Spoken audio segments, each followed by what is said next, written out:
what do you rate this game? That is the main question now. What do I rate this game? The style of it, fantastic. Fantastic. It kept it going all the way through to the very end.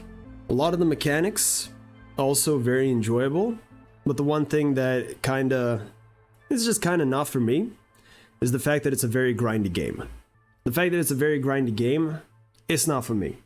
I'm not that kind of player to grind out tons and tons of times for the same items. That's why I didn't collect all the items to get all the Olympus parts or the best engine. Not counting that. Story-wise, because story is the biggest thing for me, personally. Story-wise, it is, I'd say maybe like a 6. Story is just rating the story, maybe like a 6. It's good for what it is, but I feel like they could have done more with it if they would have obviously added the characters, but also explored a lot about Arda. Because to be honest, right now, like, cool, the characters got their closure, they progressed, everything is awesome for the characters, but me as the player, after the whole thing, the main thing that I am curious about, and I've been curious about this for the majority of the time, was just Arda in general. Because Arda, from the very start, seemed fishy. And that is the interest where I would have hoped that the story would actually lead us. And that would have been nice, but for what I got, story-wise, it's basic, but it gets the job done. For what it is, it gets the job done very well. And other than that, like, music-wise, they're obviously, like, it hits the vibe very correctly, because a lot of the songs are made specifically to hit that certain vibe. And in general, the vibe of the game is, you know, it's not easy to do a quote-unquote stalker-esque game. It is not easy to do that, because there's been a lot of different companies that try to make stalker-like games or like similar themes, as like they have a zone that you have to survive in and whatever, and it is not easy. It is hard to do. And I must say that they did do a really good job here. They did do a really good job, and the vibe was hit, the mechanics were good. I don't really have much bad things to say about the game. The only thing that I was hoping for more from the game was the story, and I was hoping for more stuff instead of just grinding and dealing with the zone, and that's it. That's what I was hoping. So, out of 10, a 7. I feel a 7 is fair. I enjoyed my time. It was good, but nothing too much to write home about. You know, one thing that, I mean, obviously I've never played that game, but Outer Wilds, I think it's called. I think it's called Outer Wilds. I think it's called Outer Wilds. The one that has a very emotional story and whatever. A lot of people compared this game to that, which I see the point of, but I don't know. Like I said, the story didn't wow me per se. You know, there wasn't that wow factor, that actual intrigue that got my specific brain tingling. It was just a solid story. Nothing more, nothing less. And I guess I kind of expected a little bit more. Because usually from what I know, these kind of stories with like zones and like stalker-ish games, like the story is very, like, it usually has the same kind of themes as this one has. It's very basic objectives, but how you achieve those objectives is very different. Because, like, specifically in Stalker, let's say, the objective is just to reach the Chernobyl power plant. Which is fair enough. It's a very easy objective and you can actually get it done very quickly. But the only thing is that the whole journey to that place and the whole story that you make yourself throughout going through the zone, that's what makes it special. and there's so much mystery in the zone, you know. And in here, yeah, that's the thing that I felt. Yeah, in Stalker, when you play, like, there is mystery to the zone. There is mystery to the zone and unpredictability, and there's this constant feeling that you are not the main character. The zone doesn't give a shit about you, people don't give a shit about you. You're just an average guy, you're just a stalker. That's the only thing, you just have the title of stalker, nothing else. And that kind of feeling, the fact that you're just the same as everyone else, you create your own story. And it has that kind of uniqueness. And from here, and from this game, it felt just very curated. Which is nothing, there's nothing wrong with that. Like, curated stories are also really good sometimes. I guess it's just based on my understanding of these types of games, where it's like, oh, you go through a zone, it's like Stalker-ish. It is, how should I say it? It is very weird to see a curated story in this kind of environment, but hey, I'm all for it. Why not? Why not? Give me a curated story. Experience something new. And it was alright. It was just alright. And also, the one thing that drove me to this game was just because it's a car. It's a car game. It's Stalker. It's a very unique idea. That's what drew me to this game. It's a unique idea to think about. And yeah, it was worth playing. It was worth playing, but you know, if you would ask me, would I ever replay it at some point? No. No. This is a one and done game. Ooh, that's a good question. Is it worth the money? Is it worth the money?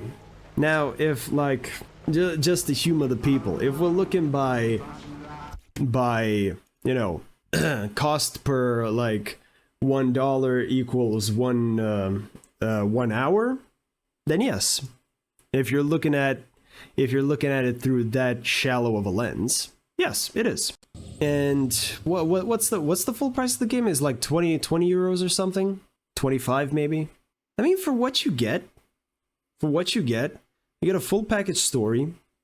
You know, for some it could be heartwarming. 30. Okay, 30. For some people it could be heartwarming. For some people it might be the best story they've ever played through, because it's about loss, about friendship, about love and whatever. Just fair enough. Some people want that kind of a story, and it's good for them. And afterwards, you still get to play. If you just enjoy spending time here, vibing with the game, I'd say yeah, it's worth it. Especially considering the fact that you can get it cheaper through like sites like Alki Shop. The death kind of hit hard. Which one? Tobias? I mean, yeah, but I mean, it adds to the story. Like, it's a story narrative death. And it made the story more impactful, you know? Yeah, maybe they could have done it a little bit differently or something, but I'd say it's perfect. It was perfectly fine. It was really good. It was, those kind of moments are supposed to be impactful because he's a main character. Like, he's one of the main characters of this game. Because in total we only have 4. Well, unless you count Alan and Arda, then you have 6. And unless you're also counting the car, then you have 7. That's not a lot of characters. And at that point, all the characters are pretty much main characters. And it's very tough to actually kill off a main character. It's no easy thing to do as a writer and as a story maker. Killing off a main character, you can do it for no reason, but it's probably gonna be you can either, if you make it wrong, you can make it feel weird, you can make it feel disorientating, or you can make it feel like that wasn't needed and you could have just skipped it. You know, it's not easy killing off a main character when you're a story writer. So, hey, good on them. They did it all right.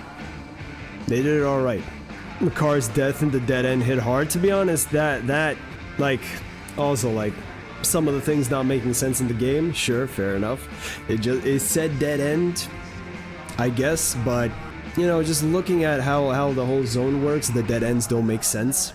Sorry, not sorry, the dead ends don't make sense completely. And that's one thing. And there's a lot of little nitpicky things that you could say that kind of ruins the experience. But solid one.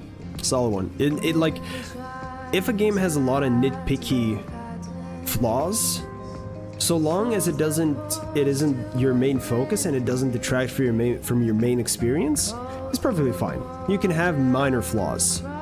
Now, like for example, the Ghost Runners, that was a perfect example of a lot of nitpicky stuff that pulled focus away from the game, and the main focus was just the inconvenience of the bugs. That is bad, and at that point you need to go back and fix shit.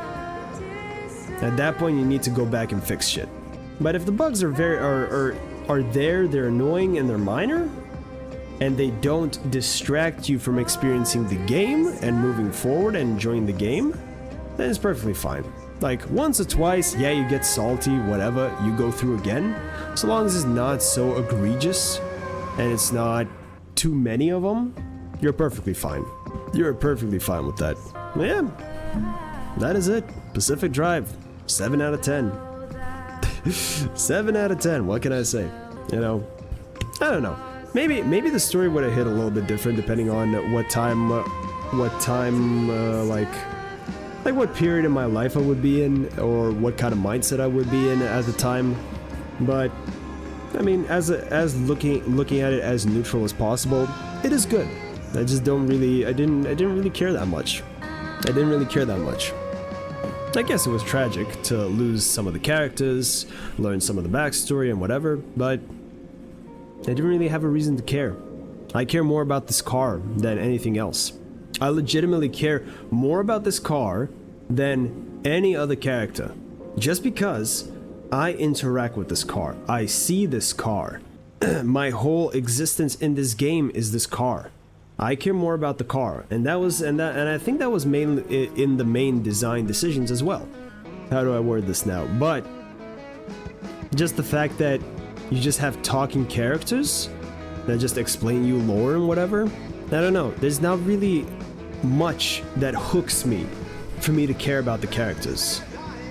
You know, there's not really that emotional click that would force me to start caring about those characters. Not once did we see anyone, but they weren't annoying. They felt like people. I appreciate that. Yes, that is also a very good fact. It wasn't just like, hey driver, don't forget, go there. Hey driver, don't forget this, you need to do that. Hey driver, hey driver, hey driver.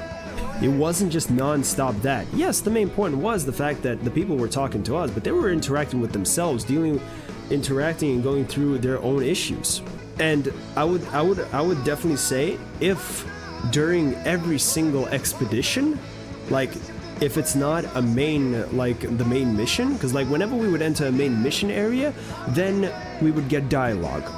But if we would get dialogue constantly every single time we entered any other area, that would have been really, really annoying. That would have been really annoying, and it would feel very forced, which, thinking about it, means that the people that developed this, they considered that option as well. And they made a specific choice not to do that, and that was a very smart choice. They were right saying at the start that remnants make people obsessed about them. Yeah, they're definitely right. I mean, like I said, it was definitely like their main design thing. They, like, I can guarantee you, their main design thought process was car zone. The player with the car plus zone. And then they started adding bits on top. And just the fact that it's not just player and zone. If it would have just been player and zone, then you wouldn't give a shit about the car. But just the fact that it was player with car in zone, that already attaches you to something.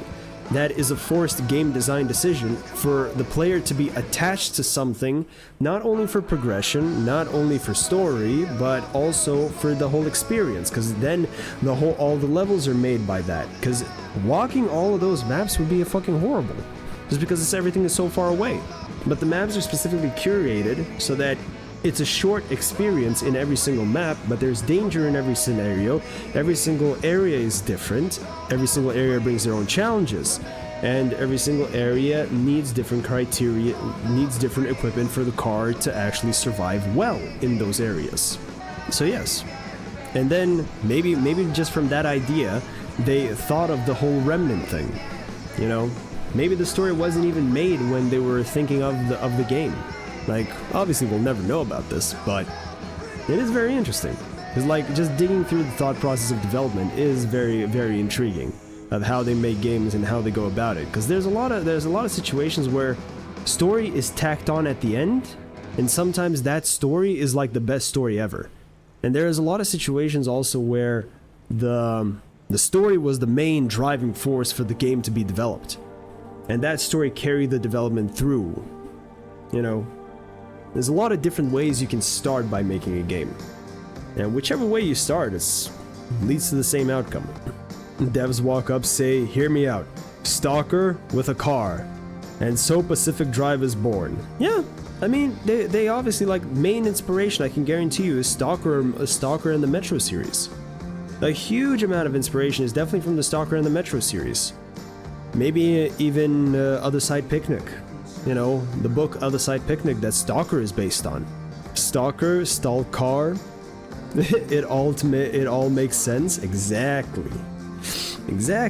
Like, inspiration is definitely, like, the main Stalker series. That's why everyone was saying, even like content creators saying before even the game was released, that this game looks like Stalker with a car, because they nailed the vibe. Like, and also, graphics are not, like, the graphics were good. Graphics are good. But you know what's best? This game has style. The wheels. The engine. The way it looks. Every single little part. It makes sense because it's like actually a real car. The headlights. In all the creative ways that they're done. The equipment, the roof racks, the little details. These little things. The fact that these were, like, mainly plastered around everywhere. The bear things. The water bears, or whatever the hell they're called. This is style. All of this is style. And this is what hooks people into the game. Not fucking graphics. And that's why I can guarantee you a good chunk of the sales and what hooked people at the very start, and that's what hooked me as well. Not only the fact that it's Stalker with car, but what also hooked me was the style of the game. The style of the game really motivated me to, like, actually look into this and see what it actually offers. And it offered a really good experience. Wait, it's all car? Always has been. Bang. Yeah. You know, and to be honest, I could talk about this bullshit, this game design stuff about a while, but it's kind of pointless because at some point I'll just start repeating myself. I already pretty much said the majority of stuff that I have to say. You know.